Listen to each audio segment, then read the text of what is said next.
Hello, everyone. Welcome back to my Jaybird. And this is game 63 of Battle of the Boxes.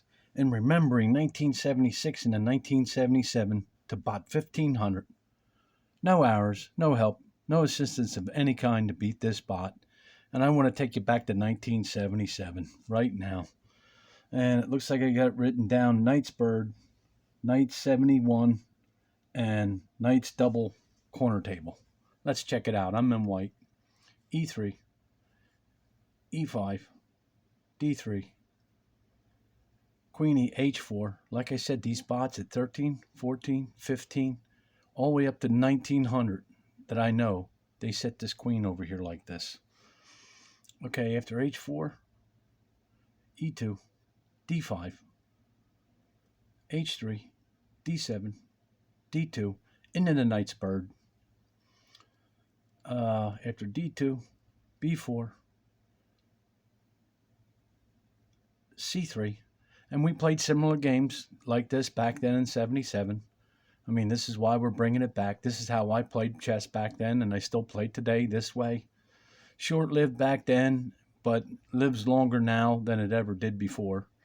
And like I said, 2010 was the only other time I brought this back out, but I never shot any videos, didn't do anything. I just went to go beat Deep Fritz 8 and memorize 23 program moves through memorization, and that's it. That's all I knew. And then, so let's go on. After C3, D6, F1, and there's your Knights 71. That's 7 moves, and you're on 1. So that's your Knight 71 there. And like I mentioned before, I was telling Jay Bird back then how we can move the pieces. I started moving the pieces around, and matter of fact, he would even point his finger out and said, "Hey, look. Yeah, but I already told you this." When we used to play games back then like that, and I tell him, I said, "Well, you can move your pieces all around." And then when I actually did it, he'd say something about it. And I said, "Well, see, this is what I was trying to explain to you." And he kind of like gave me a dead stare. I do remember this. It's crazy how situations were happening back then, but but we were young and we played chess and not realizing what we're doing, and still to this day, I'm still trying to get it down to a science with this game. So after F1, E7, G3, and there's part of your double knight's corner table, and this knight will come over here after G3, B8, F3, and this is what my whole intent was. Even if he pushed, I would still jump over here. If he take, I'd have these 2 pieces here. So to take that pawn, no big deal. After F3, B5, H2, and there's your knight's double corner table right over here. These 2 knights in the corner table. After H2, A5, I castle, F6. I start the attack right now. F4, like I said, this is always a good pawn push. After F4, takes F4, takes F4, and it looks like everything's defended. That's defended. There's no other pieces. He just can't come and take it. Okay. After that, he goes E6. And now check this out. I run it over. I see a pin. So he's got to do something about it quick. He goes castle. Now check this out. He's still pinned. I go G4. Now, he's still pinned with that. I mean, he could have took it with the knight and then still had this spot right here. But let's see what he does. He says check, C5.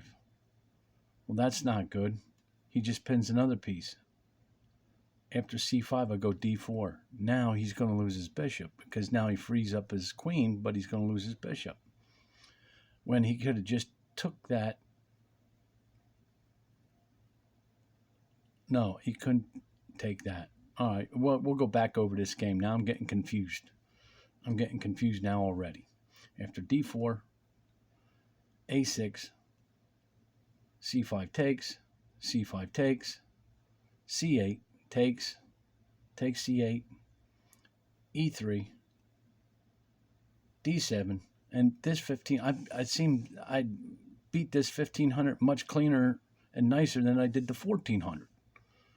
After D7, D4, C5, takes F6, takes F6, H5, C4, takes F6, takes F6, whoops, takes F6.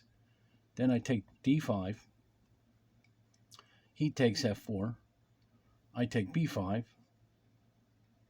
C7, rookie E5, D8, takes A5, takes A5, takes A5, F6, B5, A8, A4, D3, A5, D2, A2, D8, A6, H6, A7, D1, 90 over F1, A8, B8.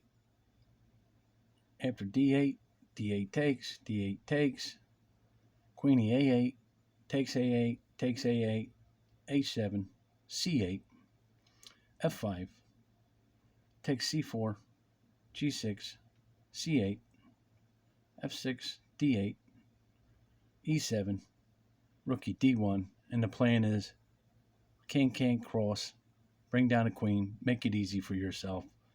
After D1, E6, B4, G5, B5, H5, B6, G4, takes G4, H4, B7, takes G4, Queenie B8, F5, G3, takes G3, takes G3, G5, D5 check, G6, takes G4, F7, F5, E7, and now you just crisscross it straight across, E4, D8, D5, C7, C4, B7, B5, A8, and there's game A4. Now let's go back over this quick. I think once he made that mistake, it was game over. And this is the 1500. I don't quite get it.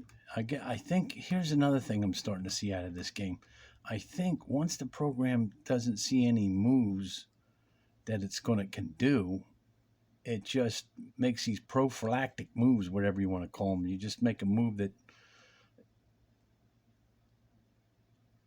and the game goes like this. I go into my 71, and my knight spur was done. Now the double knight table, corner table, and a castle. Let's get to this point where he moves here. Now, I don't think he had any moves, any special. He just didn't go and attack or anything. I don't know what his real plan was, but I saw mine. And then, here's the thing. Maybe, I guess he couldn't go here. He couldn't go here. He can't go here. He can't go here.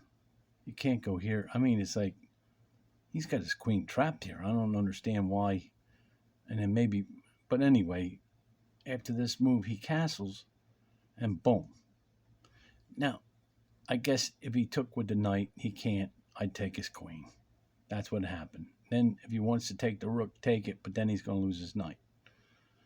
So he cornered himself with his queen. But he does this. Now, he frees the queen, but now he's going to lose his bishop. Either way. Then the game goes on like that. Take the bishop. He takes.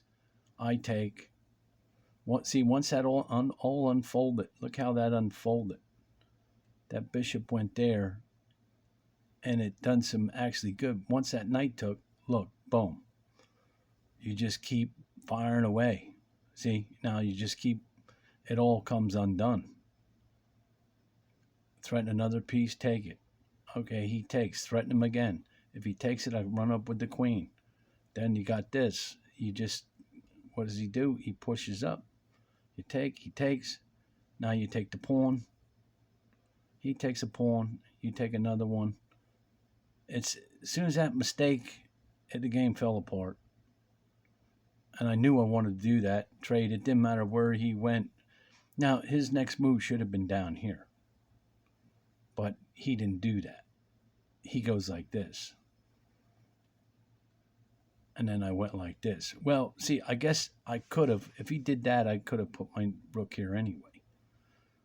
So it could have been defended, I guess. And now I just push. I guess it didn't matter that way.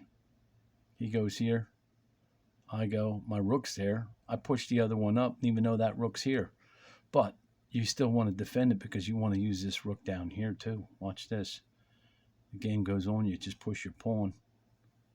What's he going to do? You throw your knight there. And that's it. He's going to, if anything, he should have ran that piece back before this all happened, but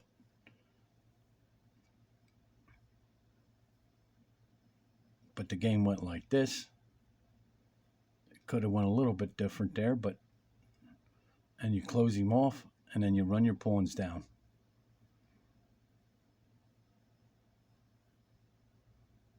The game goes like this. I pick and choose my own moves here and how I play. And we did things like this back in 1977. And there you have it. Thanks for stopping by, and we're going to have some more Battle of the Boxes.